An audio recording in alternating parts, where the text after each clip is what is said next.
Hi there, this is Ranjit, and in this video we'll be doing the unboxing and have a first look at the Samsung Galaxy J7 Pro. And I don't know why many of you asked me to review this device, so I purchased this one, and I purchased it from the local market from Faisal Communications. And as you can see, the price quoted here is 22,300, but I got it from Faisal Communications for 20,400. It's also available via Flipkart, and the price on Flipkart is 20,900, guys.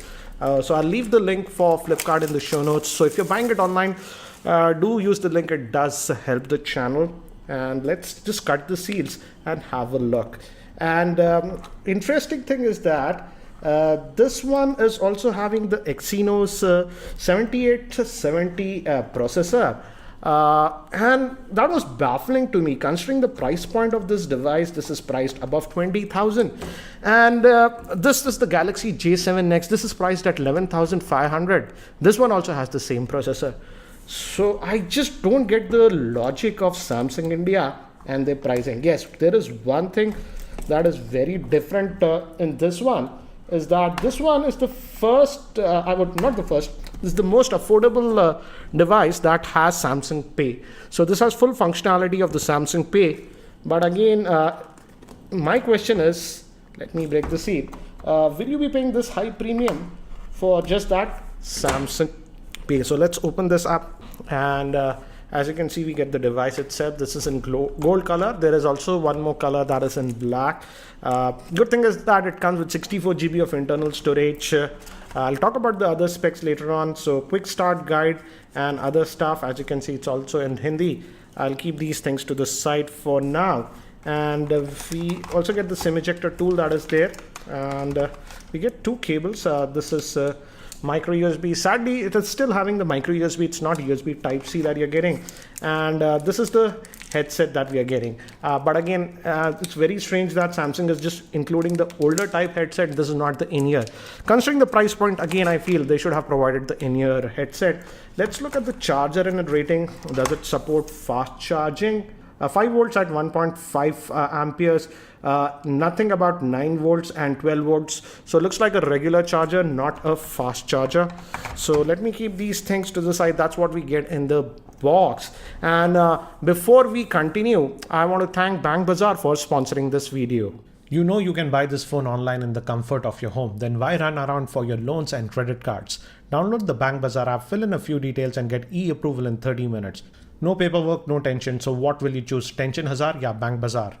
So here is the device itself. Let's have a closer look at the device itself. Let's just take this out, and I just accidentally switched it on, power it on. But by the time it actually boots up, let me give you a physical overview. On the top, we actually have nothing on this device.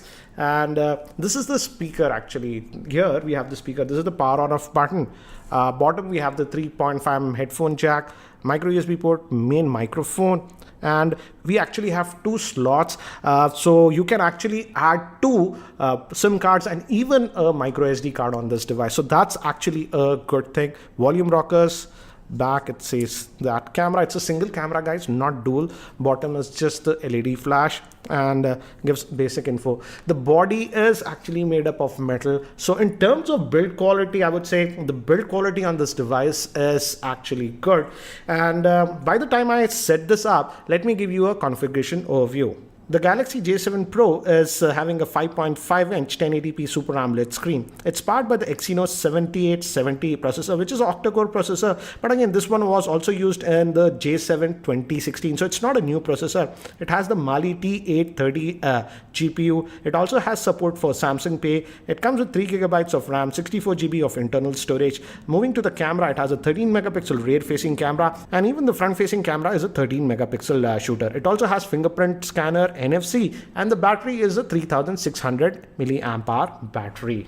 So guys, I've just finished setting up this device, and as you can see, it's having that 5.5-inch Super AMOLED screen. And in terms of build quality, I would say the build quality is actually good on this device.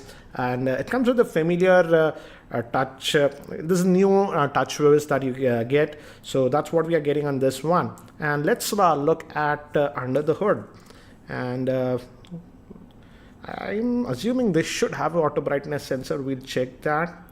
Yeah, it has an auto brightness sensor, as you can see. And let's just go back and let's see the Android version and other things.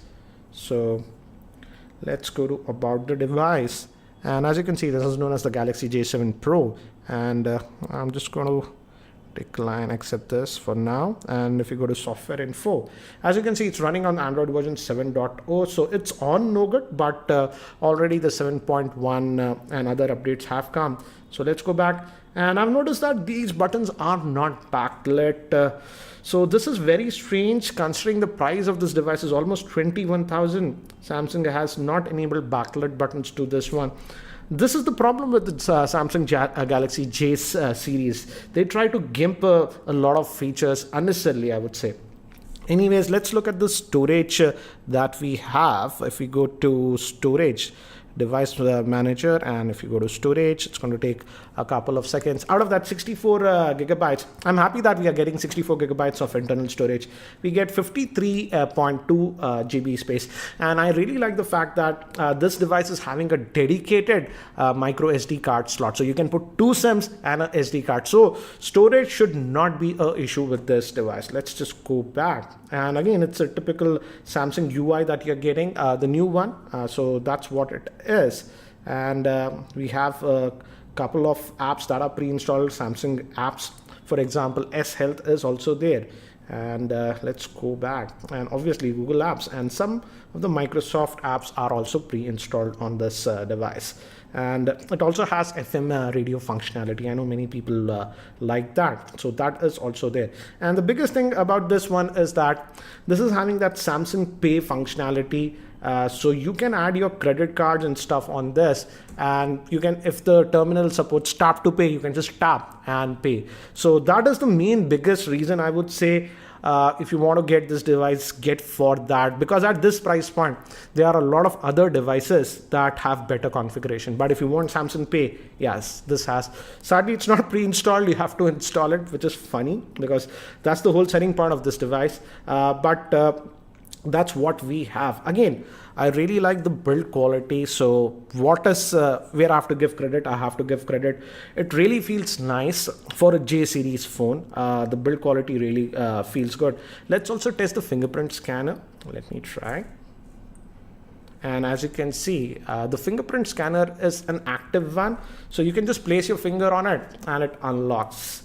So yeah, it is taking a half a split second, as you can see, but it is good. You can also press, I believe, if you just press it also, yeah, it unlocks. So the fingerprint scanner is actually not bad on this, actually pretty good, considering many of the Samsung devices don't have a great fingerprint scanner. But as you can see, this one is having a good fingerprint scanner. Now let's also look at the camera, as this one is having a 13 megapixel rear facing camera, but this one is having a f1.7 lens, and even the front facing camera is a 13 megapixel shooter on this. So let's have a look at this. And so this is the typical interface that you are getting. You can use the filters, switching on the cameras and stuff.